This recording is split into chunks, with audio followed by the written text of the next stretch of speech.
All right, for each value of y greater than 2 times the square root of 3, well, 2 times the square root of 3, that's going to be a 3 something. 2 times square root of 3 is going to be 3 point something, okay?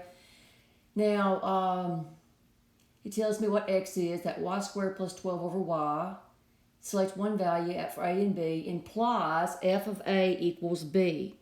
So this is your x value because of this. Y is a function of x, and b is your y value, okay? So this column is your x, and this column is your y. All right, so I'm going to plug y's into this equation, and it tells me y has got to be greater than 3. So for this second column b, which is y, these won't work, okay? Because it says they've got to be greater than 2 times square root 3. So let's start with 4. 4 is a y value. That gives me x equal 4 squared plus 12 over 4. And that's 16 plus 12 over 4. And that's 28 over 4, which is 7. And that's an x value.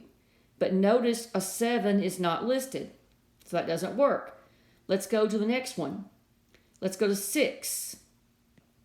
We're going to let y be 6.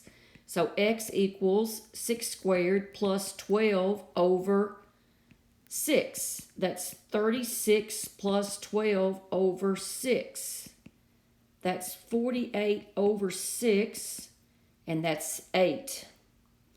So x is 8, and b is 6.